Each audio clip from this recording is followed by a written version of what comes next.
Maybe people online could help me do a sound check. How's the sound? Thumbs up? Good, thank you. We'll get started in just a moment. And those of you online, if you need the words for the 3 refuge chant, I'm putting that in the chat there for you all.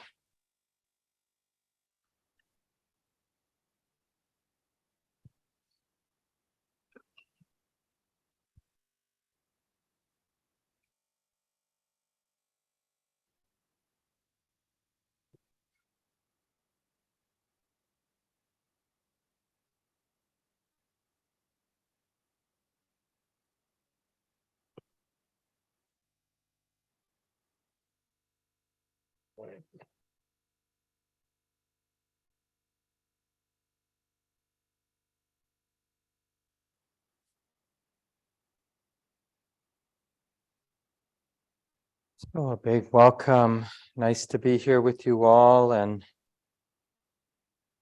those of you who are new to the Buddhist studies, we finished up our winter course on the 7 factors of awakening. And hopefully that work that those who were part of that we did in the winter, learning to recognize these wholesome qualities of mind, will be conducive for faith and understanding, like what's actually a refuge for ourselves. And when we, decided, or I decided to take up the study of the 3 refuges for our spring Buddhist studies class, I'm well aware of how triggering the idea of faith or refuge can be. Some of us, maybe in the room and online, have had difficult experiences, and it's not just with religious, spiritual systems, but there's any number of things we've put our heart into, really opened up and trusted, only to feel betrayed. Even simple things like thinking once and for all, I'm going to get into shape, or once and for all, I'm going to learn to calm my mind down. And we bring that bright faith and end up with the same old, here I am again, distracted or out of shape, or, doing the same thing, getting the same results. So we can have, it's not uncommon for us to have ended up with a somewhat cynical attitude about spiritual endeavor, or anything that we might interpret as, if I'm really good, I'm going to get rewarded. We, can sometimes smell that, sense that a mile away as just another setup for betrayal, for disappointment. So I'm saying that up front just because there might be some baggage. And it's really important that we take a fresh look. And maybe I'll just begin by, some of you maybe have seen this book. It's quite good. It's quite personal. Sharon Salzberg's book titled Faith. And Sharon shares quite a bit. In some ways, part of it at least is a memoir of Sharon's life and just how she dealt with the suffering in her own life. She had a number of painful twists and turns as a young person and young adult.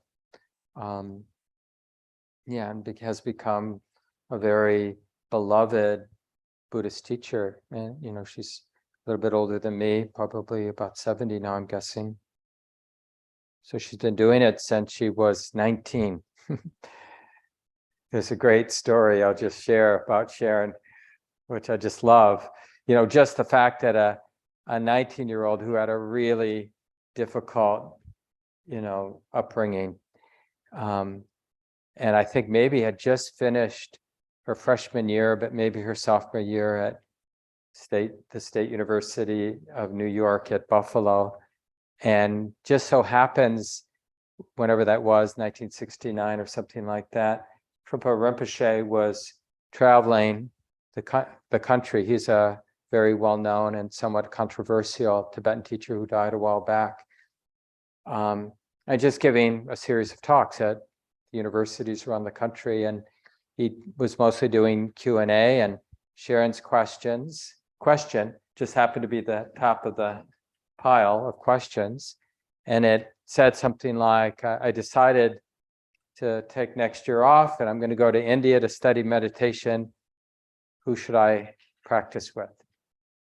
And this is sort of pretty brave for, I guess people were doing that more back then. But anyway, he had this great answer. He said, in this sort of thing, it's best to trust, or you could say even to have faith in the pretense of chance.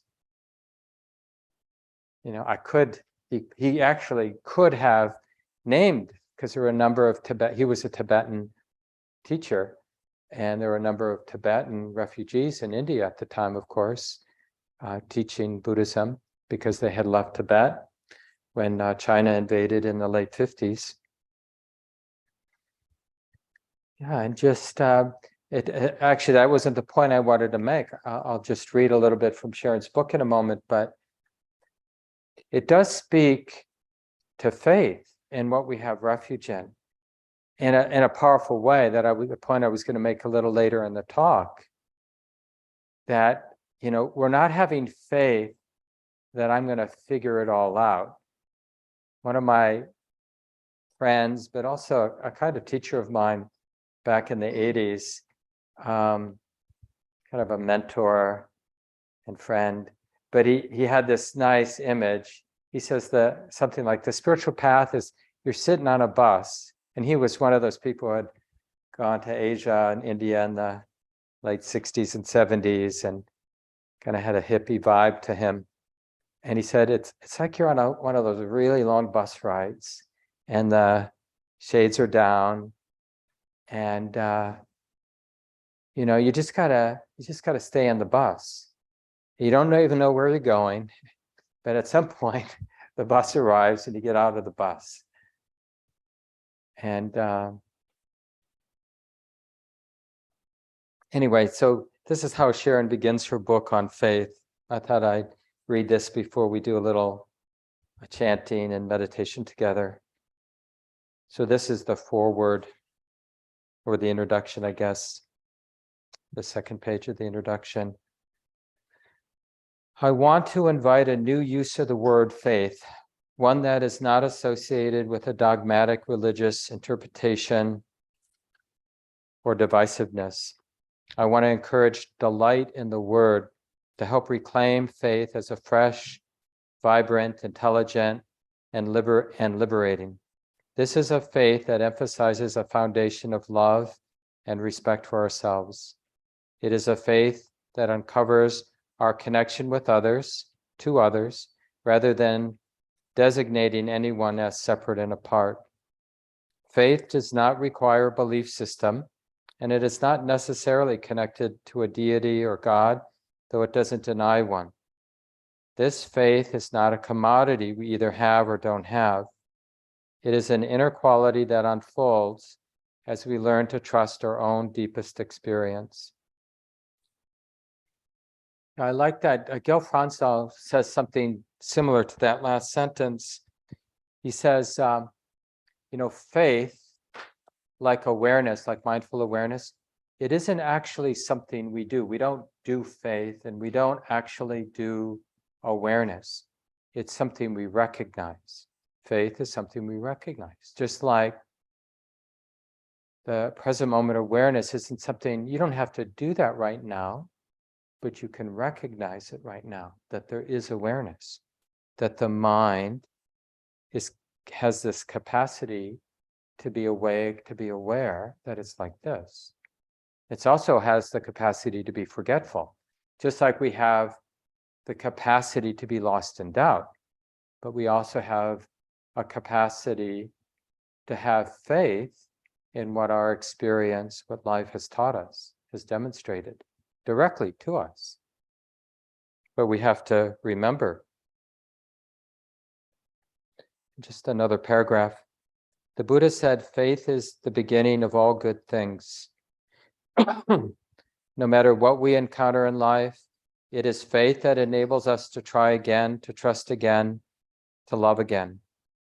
Even in times of immense suffering, it is faith that enables us to relate to the present moment in such a way that we can go on, we can move forward, instead of becoming lost in resignation or despair. Faith links our present-day experience, whether wonderful or terrible, to the underlying pulse of life itself.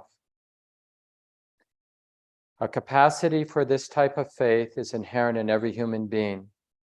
We might not recognize it or know how to nurture it, but we can learn to do both.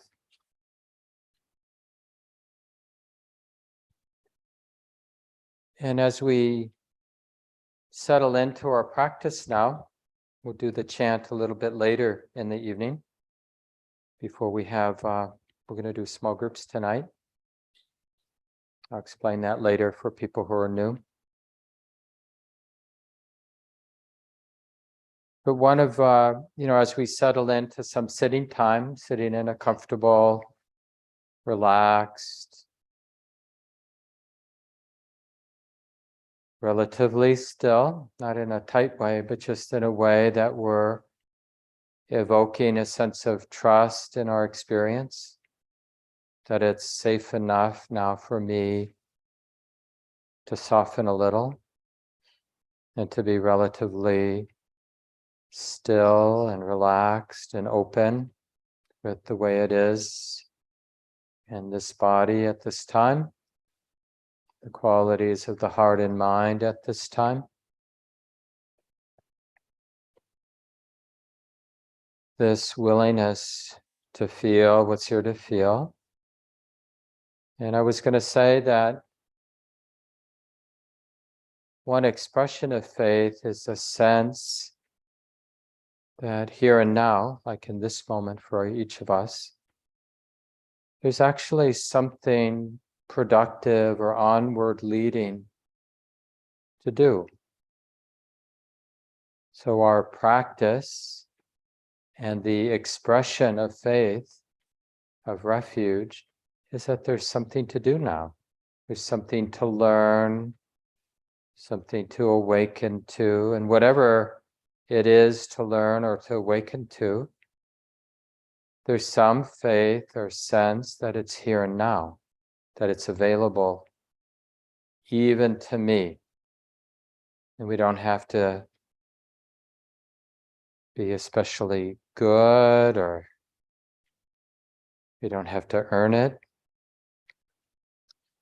We just have to be willing to open to the possibility that there's something onward leading to what our heart actually desires, that release, that freedom, that unburdening of our heart, that our heart desires, that there is a way to learn right now. There's a way to open an understanding, to connect with and deepen that's available here and now. If only we have a willingness to listen. One of the first statements from the Buddha after his deep awakening, his deep insight, was something like, wide open are the gates to liberation. Wide open are the gates to liberation. Let those who have eyes to see bring their practice, bring their awareness to what's here and now.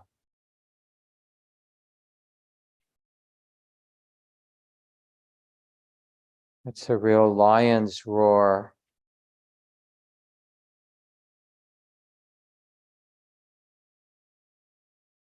And the first experience that can be conducive to faith is some sense that it's actually safe. It's actually okay to be right in the middle, to be feeling what we're feeling. to not be running toward distraction,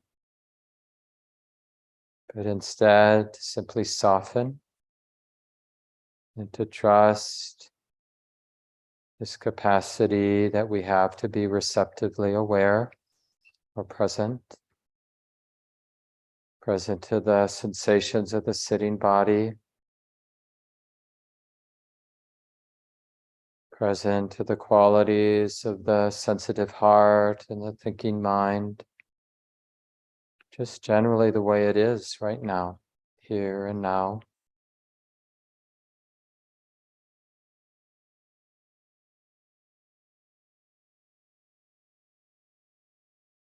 And there's something strangely and maybe deeply trustworthy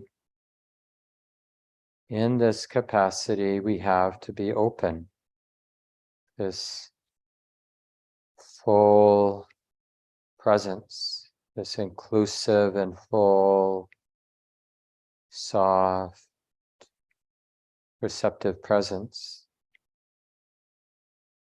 And you might describe that as being healing or wholesome, or if you've been practicing for a while, you might even sense the quality of freedom in this capacity we all have to be open. And of course, we also have the capacity to be distracted and caught up in our thoughts, obsessing, reacting. So we have both the capacity to create or to participate in the hell realms that we visit. And we also seemingly have, although our faith might not be perfectly developed, but probably we have some confidence, some faith in this capacity of being present. Not running, not fixing, not controlling, not needing to judge.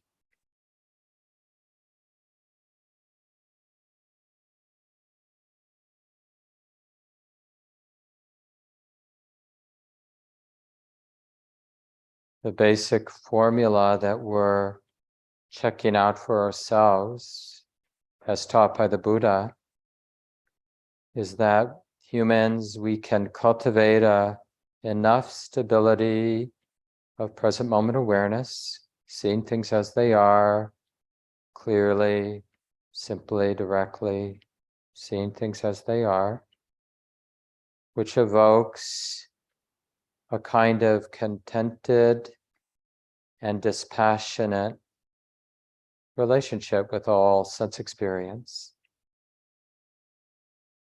Tranquil, easeful, and also dispassionate. Not trying to become anybody, not trying to get anywhere, not trying to get rid of, and appreciating more and more the peace of not being in conflict with the way it is.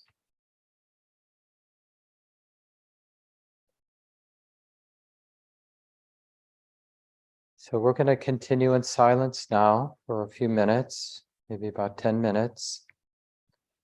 And we're just going to explore, each of us for ourselves, some kind of confidence in our own being intimate with our own experience.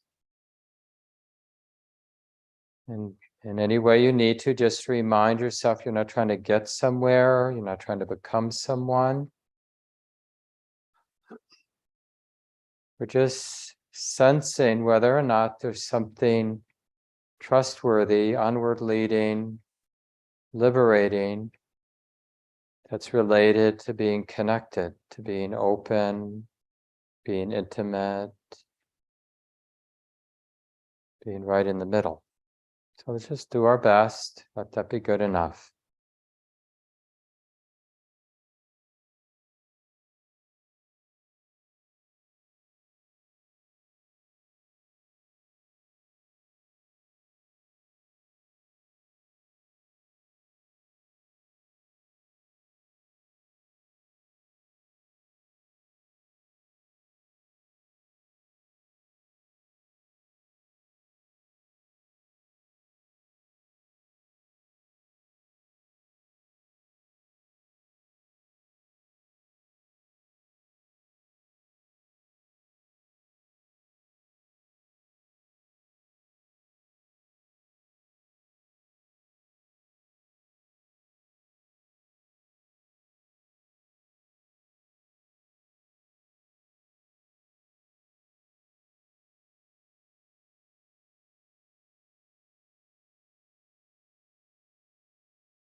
And remember, bring a fresh attitude to your investigation.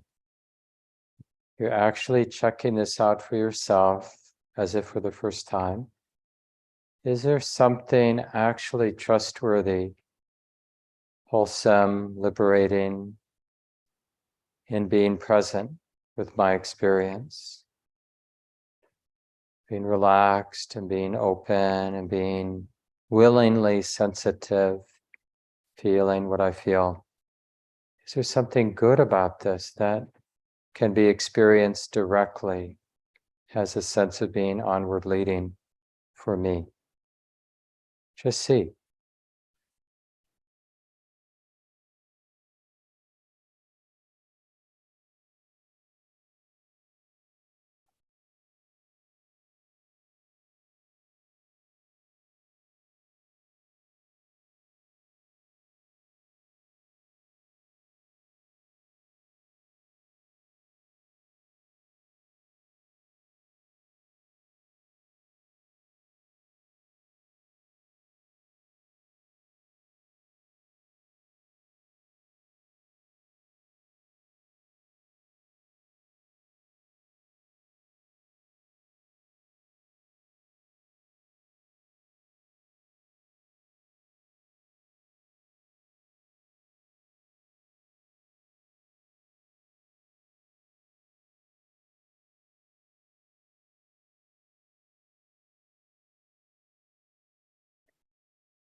And in the same way, we might sense that moments of being open and receptive and intimate with experience might feel truly trustworthy and healing and onward leading to more release.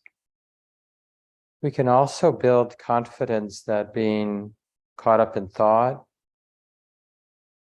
getting attached and spinning in the ways that we tend to spin with our worries or our hopes or fears, whatever. We can also gain a lot of confidence that this is not the way. It's only productive of stress and feeling entangled in an unpleasant way.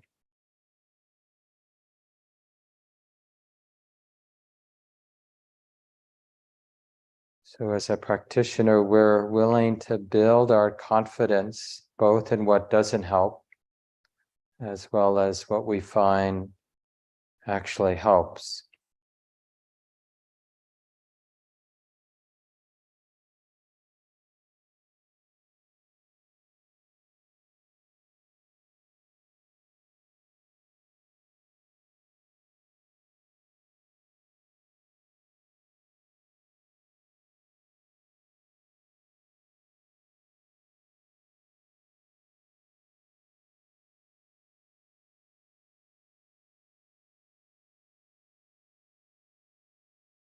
We're finishing our sitting time. Feel free to adjust your body, stretch a little, whatever you need to do to be at ease in your body.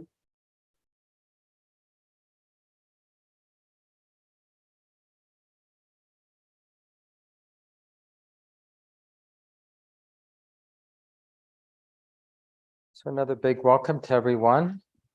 Want to just review our 4-week Buddhist studies class that we'll be having this spring. So just 4 weeks this one. Often the classes are 8 weeks long.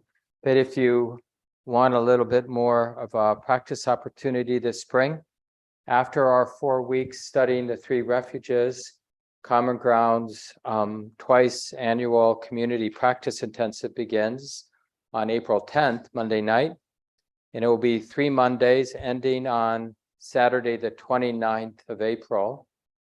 And, usually we have 45 to 70 community members, both online and in person, that for that 19-day period or whatever it is, we just increase our formal practice time in a way that makes sense, given our other duties and responsibilities.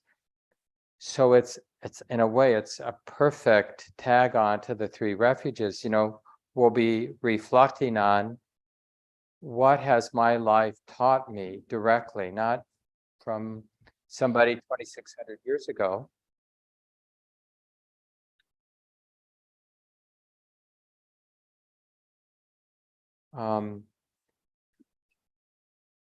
Let's shut this up here. Yeah, so it's a perfect tag on because you'll get, having reflected on what's worthy to place my heart upon, to dedicate my heart to, and then, with a group of other people, committing to applying ourselves. So maybe sitting a little bit longer in the morning, maybe adding a little time in the middle of the day, even if you're in an office, to do 10, 15 minutes of practice, or take a mindful walk in the middle of the day, do a little bit more study or practice in the evening, do a half-day retreat or some other kind of practice opportunity during the middle of it. And then we end with a day-long practice on the 29th. And we're going to do that. Sarah Wilson and I are leading this. And we're going to do that at the retreat center. So people who are in the area can carpool out to the retreat center for that Saturday, the 29th. So anyway, keep that in mind. And I'll send out the link to register later in the course in case anybody's interested in that.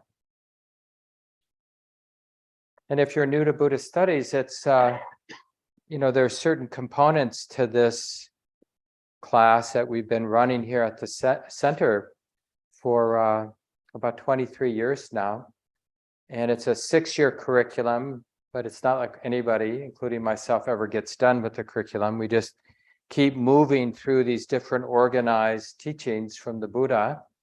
Each time around, for someone like me who's done it a number of times, and several of you have been doing it for years and years, our own understanding where these maps are really better illuminating my own experience as a human being. That's the point of these maps, not just to study them so we can impress our friends at parties. Hey, did I ever tell you about the Eightfold Path, or the Four Noble Truths, or the 7 Factors of Awakening, or the 5 Spiritual Faculties, or the 5 Hindrances, or the 3 unwholesome roots and 3 wholesome roots, or any of these other. And because it was an oral tradition for many hundreds of years after the Buddha's death, or even at the time of the Buddha, they use these sort of structures so it's easy to remember them. And all of these different maps are overlapping. That's another way oral traditions keep their integrity. It's the different stories, the different maps cover the same territory. So if some particular group starts that whole telephone process where the teachings start to evolve, get creative, put their own particular spin on, well, it won't line up with the other overlapping maps. And somebody will do the finger wag and bring everybody back in alignment. And it's not perfect, but there's a certain integrity to these teachings, given that they've been passed along first as an oral tradition, then as a written tradition for 2,600 years. That's a long time. That the teachings still, not perfectly, but amazingly map onto our human experience in a way that, for me, and I think for so many of us, really illuminate, So this is what it's like to be me, to have a mind and body, to have a life, right? And hopefully that will happen many times. So that's that component of contemplation where we're getting these teachings, through the articles you study, the talks you listen to, my teaching, your discussions in the small groups and with your other Dharma friends, right? You're getting input, and then you're thinking about that input in terms of your actual experience. That is so important. That's what we mean by contemplation or reflection. There's a way where we go from just having learned something, maybe even we've memorized it, we're capable of repeating it back with a lot of accuracy, but we still haven't done that work of contemplation, or whatever word you want to call it, where you're taking the concept and you're kind of trying it out, like, how does it actually illuminate my experience? How does it help me see what I haven't seen yet about my own activity of being a human being, the mind, the heart, the body, this. So we actually have insight. We see something we haven't seen, and that seeing isn't like a conceptual riff on some concept we already know, because that's still in the realm of intellectual processing, where we're kind of creatively connecting different ideas.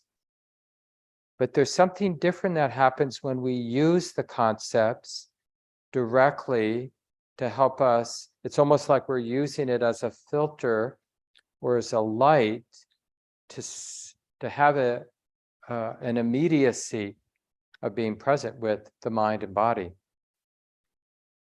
And then when we have insight, we're seeing something in that immediate way that's not dependent on the map. Although the map was useful, maybe, to have that insight, the insight isn't the same as the map.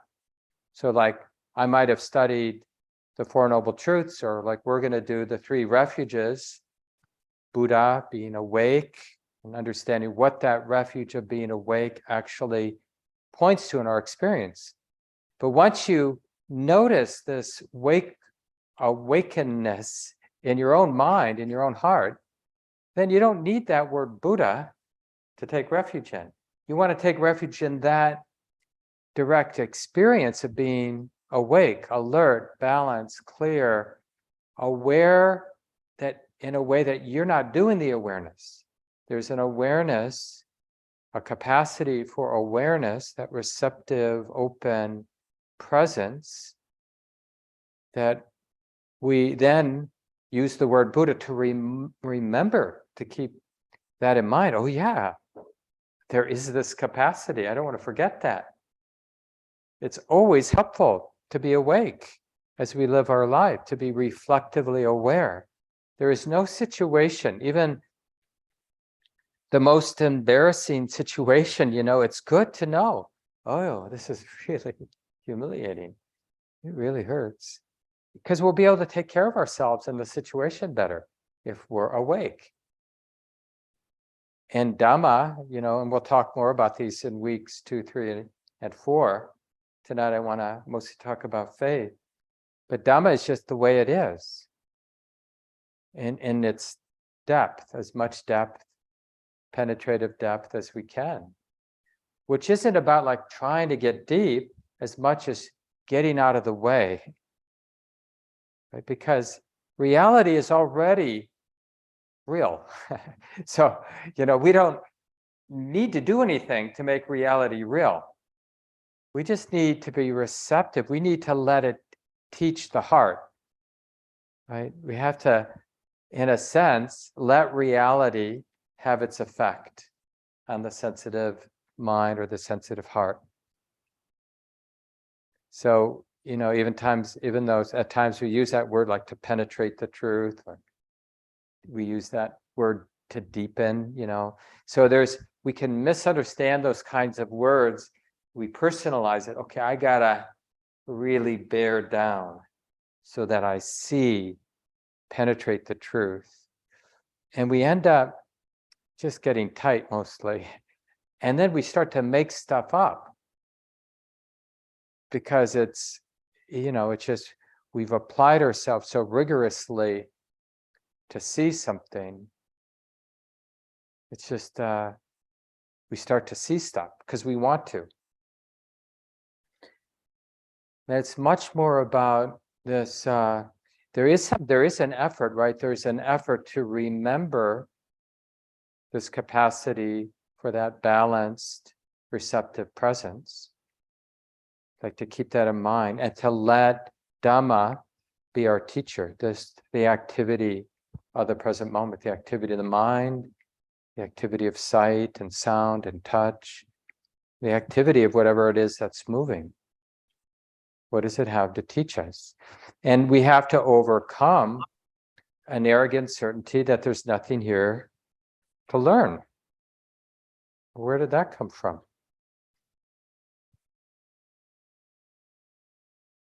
So I'm mentioning that because,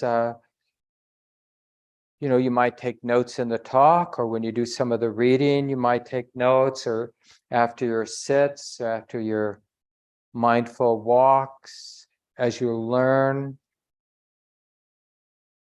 And in this course, what is my experience of Buddha? How can I use that concept in a way that's actually useful for me? Which means to be awake. And Dhamma, before even the time of the Buddha, Dhamma or Dharma, it just meant in Sanskrit or Pali, it used to mean, the Buddha changed a little bit, the law. So like in the yoga mystical tradition, Dhamma is the law, the way it is. In Buddhism, it got more used like the underlying nature. So when this capacity to be awake is intimate with the way it is, then insight happens. And then we can take refuge in Sangha, which is a way of being a human being that arises out of being awake, intimate with the way it is, as opposed to being disconnected and caught up in my thoughts or interpretations about the way I think it is. And that's not Sangha, that's just being an ordinary human being, mostly animated by greed, hatred, and delusion. And even when we think we're being compassionate, a lot of the times it's still greed, hatred, and delusion. We may actually help people in some ways, but it's still ego-based, and it can just be a contraction coming out of a tight place in the mind. So this week, in week 3, we'll have small groups. That's part of the Buddhist Studies program. So people are strongly encouraged, whether you're online or here in person, to stay to 9 o'clock. It's respectful to stay to 9. And in those small groups, you don't need to share. And it's really, people have permission just to be there and as a support to other people who are talking. And we'll have groups of 4-ish, 3 or 4 people in each group. And there are 20 minutes, 15 to 20 minutes at the end of week 1 tonight and week 3, usually every other week. And it's a little sacred space that we create together, each group, where there's confidentiality. You introduce yourself, share your pronouns. If you're here in person, sit close. If you're online, have your video on. So you're showing up as a human being. Obviously everyone, there may be particular circumstances that don't make sense, but when you introduce yourself, just share that. I can't have my video on, or it doesn't, it's not appropriate for me to have my video on. Sorry about that. It's totally fine to do something like that if that's what you need to do. And then each person gets about 2 minutes just to check in. And I'll mention the theme in the small groups right now, and then I'll talk about it. But it's basically, what is your relationship to faith? And you might even give a little of the origin story, like, what did you have faith in when you were a kid? What did your culture, your upbringing teach you about faith? What do you have confidence? What do you trust? How have you been betrayed by places you put your faith in ways that feel safe to share with the group? What do you understand intuitively is a refuge for you? What supports that intuition? What experiences have you had that support that intuition that this is something I want to keep in mind? This is something I feel I can place my heart on, I can trust.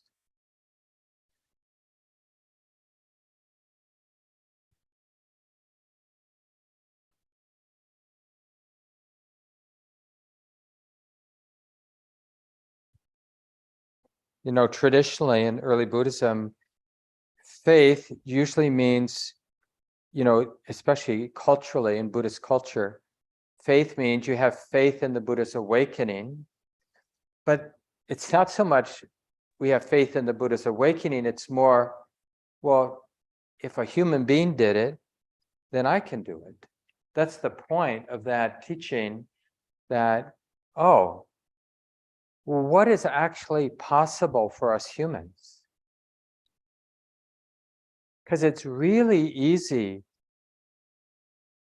to fall into a habit of just low expectations for ourselves and for our human life, so that it ends up being, well, I just need to get by. First, let me get to Friday, you know, then let me get to my next vacation or whatever, the next fun thing, the next meal, the next time I get to scroll through the internet and be oblivious or get to sleep again. And you know, one of the great things about people with some spiritual awakening, they have a kind of confidence that can shake us up, because they basically are saying, there's something to do with your life other than just getting by and hoping that you don't get a terrible disease or face financial ruin, having invested in Silicon Bank. Was that what it's called? People will listen to this talk 10 years from now and wonder, what was that? But just a couple of days ago, a relatively large bank failed, you know, and a lot of people probably have some insecurity who maybe had their funds in that bank. So what do we have faith in? And so we can have faith. Oh, I'm not even sure what awakening is. And you don't have to use that word. Freedom, peace. I like ease with conditions. Gil Fronsdal wrote a wonderful book, Buddha Before Buddhism. And one of the things that these early teachings that Gil translated in this book, called the Book of Eights, it's an early collection of teachings from the Pali Canon. And one of the things that was common in these early teachings is they didn't talk about the Buddha as a Buddha even. They didn't use that term, or the Tathagata, which is another sort of term that's used later in the suttas. They didn't talk about arahats, these fully awakened ones. They just talked about sages or wise people. And the characteristic of a wise person in these early teachings is they're at ease with conditions, not thrown around by the highs and lows, the pleasantness and unpleasantness of circumstance. Oh, it's like this now. And so that's a nice kind of way, you know, when we think about a Buddha, an awakened person, or what might be possible for a person like lowly old me, you know, well, maybe this heart has the capacity to be at ease no matter what happens. And then the other thing that gets talked about in these early discourses is, well, that is how the sages, wise folks are described, people who are at ease with conditions, with circumstance. And the practices that they promote are, you practice being at ease with conditions. And there's such an integrity between the means and the ends. of the practice. Okay, well, the conditions for me right now, if I cultivate a sensitivity, a balanced presence, well, it's like this now. Can I be at ease with these conditions? And maybe I'm losing it right now. It's been a bunch of triggering events and I'm really in a reactive state. Okay, I'm really in a reactive state. I'm really tight, my body's tight, my mind's tight. I'm not even seeing clearly. Is it okay to be at ease with this? Because clearly I might need all kinds of interventions if I'm really, in a bad place. But what will support all the interventions that might be possible for me to take care of myself in the situation, they're going to arise more clearly if I'm at ease, as much as I can be, with the conditions as they are. And then the other way, and then this is what we'll be talking about the next 3 weeks. So faith is described as faith in the Buddha's awakening and faith in the triple gem, Buddha, Dhamma, Sangha, the 3 refuges, which are, if you hadn't heard that phrase, the triple gem. So in Buddhism, the triple gem is Buddha, Dhamma, Sangha, and it's just Buddhist code for our practice. We're practicing the means, and the end of practice is being awake to the way it is, Buddha, Dhamma, and then living a life of Sangha, which means our response, our engagement is what naturally flows out of that intimacy. Now, this brings us back to that story, which I wasn't planning to tell, about Sharon and Trungpa Rinpoche, and best in these sorts of things to trust the pretense of chance, right? Like, basically he was saying, go to India if you want, be Buddha, being intimate with Dhamma, and Sangha will happen. Everything will become your teacher. And, it's so amazing when you see these kinds of synchronistic things happen, not because we planned them. I mean, like even in a little miracle kind of way, the fact that here at a corner of Minneapolis, we have a sweet little center, and a community now for 30 years in a nice retreat center. I mean, simple, not too big retreat center, 80 miles to the east. And we have all these people online, and we have our YouTube channel and dharmaseed.org, and, but it wasn't like it was planned, or anybody had some grand vision. It was just a natural, lawful, beautiful expression of Sangha, that the funds came together and the supports and the teachers and all the things that made the place happen. And it's just the continuation of the roots of all of those causes is probably no beginning, right? It's just like the continuation of other sproutings of wholesomeness, and on it goes. You see how conducive all this can be of faith, of confidence. Imagine if we went through our day like tomorrow, and I really encourage you all to explore this. Explore how faith, confidence, spiritual confidence can be a powerful intervention in your actual life. So you go through life as if like everything is conspiring to teach you how to be free. Everything, the good, the bad, the ugly, right? Everything is conspiring to be your teacher. As if some, benevolence, generally in Buddhism, we don't personalize things. And we don't even distinguish between inner and outer. God is out there and I'm here, or, whatever, benevolence is out there and I'm just messed up here. But if we went through life that there's some something conspiring, some benevolence conspiring us to understand how to be more free. And it's a wonderful teacher, because when we do things that are conducive of suffering, it teaches us, yeah, this is conducive of suffering. Can't you tell? You're hurting. The mind, the body, the heart, it's tight, it's heavy, it's hard to bear.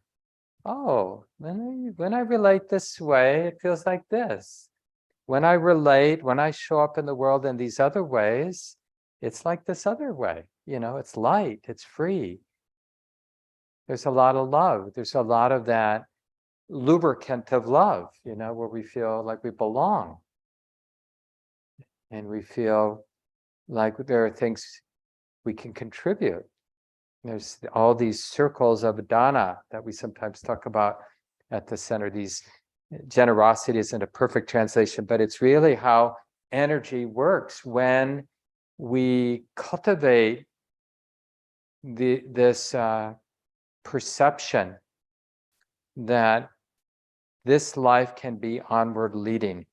There's something to do with this life that's truly beautiful, and not just for me, but all around. A gift all around. A gift that keeps giving. This is the thing, what's that principle in physics, that energy is conserved, it just keeps getting transferred into different, always, it doesn't just disappear. So if we set, and in our practice, when we do something with intention, when our motivation, intention is wholesome, to set something good in motion, or to direct the heart towards release, towards freedom, well, it's like a seed. And in early Buddhism, faith is often talked about as a seed. Seeds are amazing things. A little seed can do amazing things. I mean, a whole forest can come from a seed.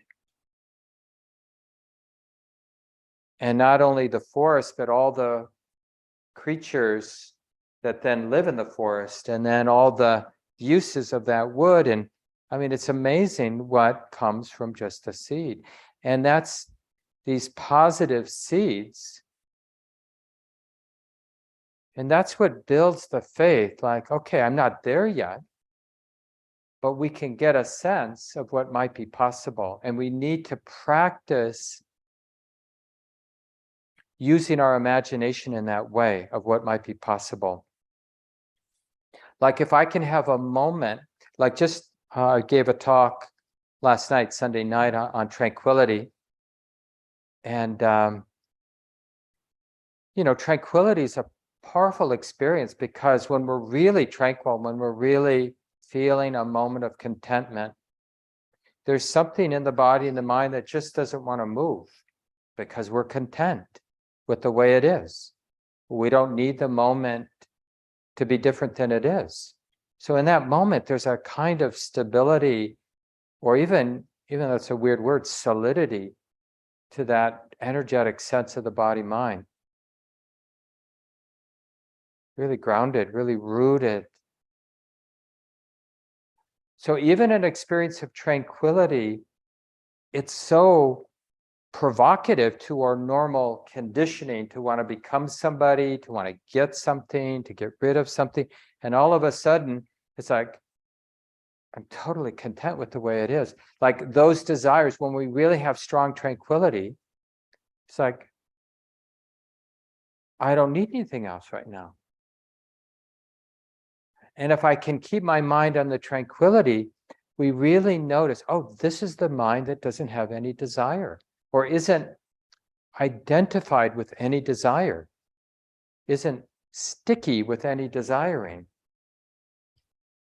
And we get a sense like, oh, this must be a possibility for this mind and heart, not to be burdened or oppressed. The Buddha calls, desires like a burning fire, that grip of desire. And so when it's gone, even just for a moment or for moments, it teaches us something. I know directly, experientially, that beautiful experience of this heart not constricted by desiring is possible because I saw it. And if it's possible in one moment, maybe it's possible in more moments. Maybe it's possible as a human being to have desire, because, desire is sort of life force. It just animates life. You can't be a human being without desire. But we can directly experience, but I can be a human being not confused and identified and misunderstanding desire. Like thinking just because I have a desire, I have to act on it. Well, that's an easy way to get into trouble, all kinds of trouble. If we don't have any choice but to do something about every single desire we have, a lot of our desires are illegal or for sure inappropriate in all kinds of ways. I'm assuming I'm not the only one. People are laughing, at least in the room, maybe online too. So we already know how to refrain. And how about if all of our desires, we had that kind of serene disenchantment. Oh yeah, there's that desire. I could act on it, and maybe I will if it's not going to cause anybody harm, but I don't have to act on it. So we're in that nimble place that some desires to act on, like putting a sweater on when we're cold, doesn't do anybody harm. Others' desires, like to want to be a good friend for someone, might be a really wonderful desire to act on. Or to feed my body. That could be a nice desire to act on. A compassionate act to feed our body good food, so it's healthy. Also in the tradition,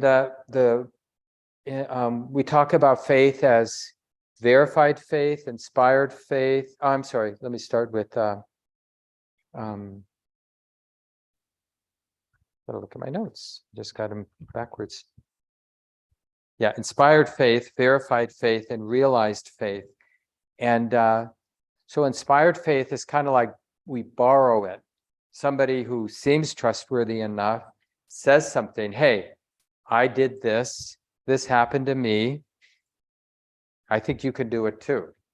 The image the Buddha uses a mother cow who crosses a river and then stands on the other side and makes that kind of lowing sound, telling the calves, you can do it and you have to do it. And I'm here telling you, you have to do it and you can do it. And eventually the calves do their best and they cross the stream or the river.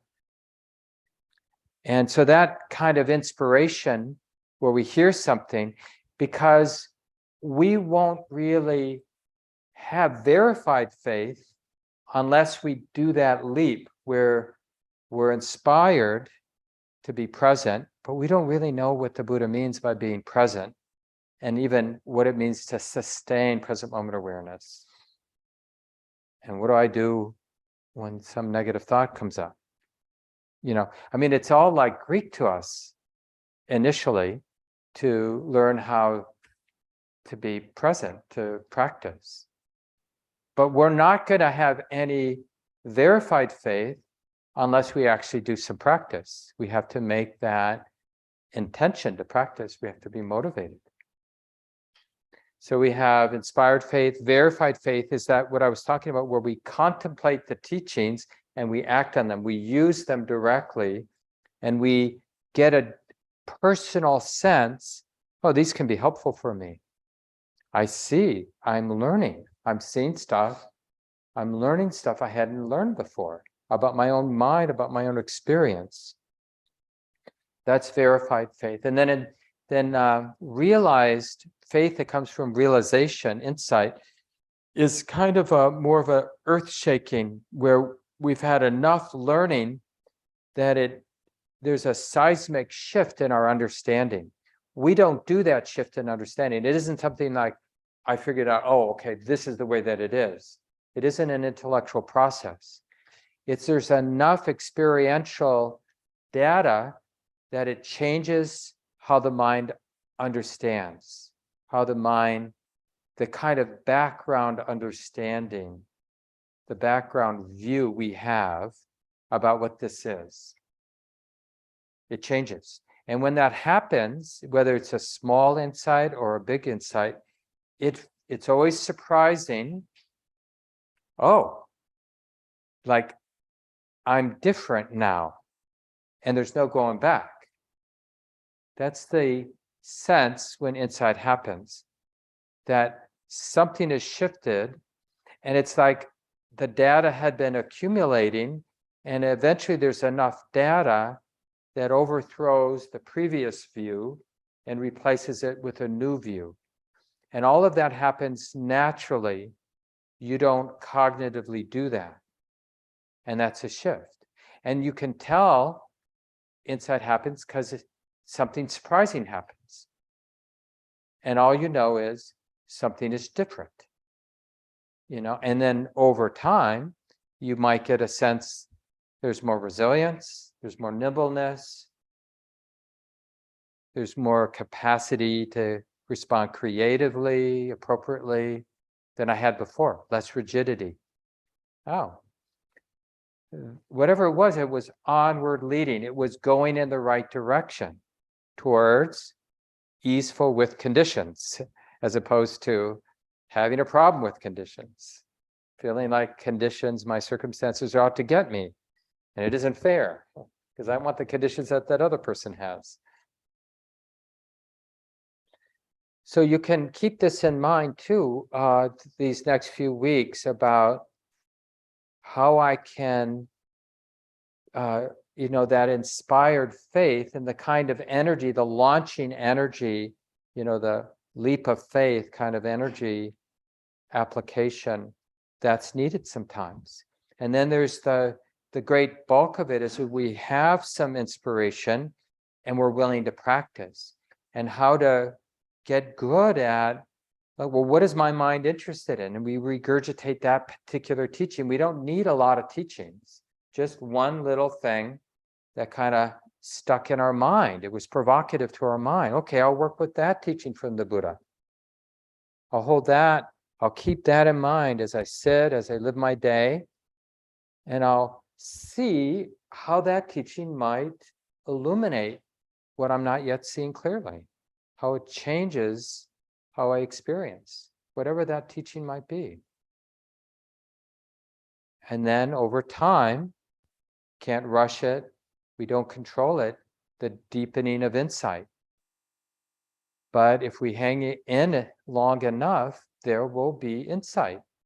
Sometimes for some people it's gradual and they haven't really been given enough information to even recognize the insight. And then, a teacher might say, especially if you know a teacher or a good Dharma friend long enough, they might say, you're not the same you were 5 years ago or 10 years ago. You're a different human being. You've dropped something, because it's more about what gets dropped than what you picked up. There's some baggage that used to be there that isn't there. Some rigidities that used to be there that aren't there. More space. Maybe I'll end with this phrase from Joseph, which I really love. And he was talking about this. I guess maybe it was one of his talks he gave on faith. I wrote it down. Let's see if I can find it.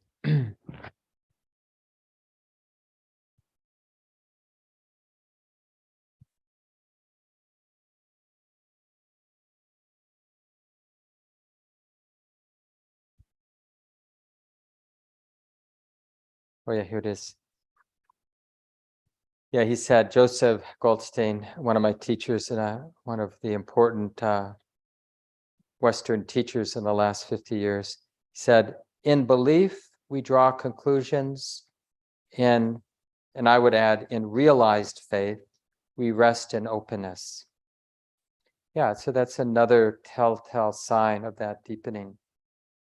So I'm going to turn it over to Dave for all of you online. Dave will divide you into groups of 3 and 4, and he'll close it off at 9 o'clock Central Time. Please hang in there for the groups. Really, commit to being in those small groups.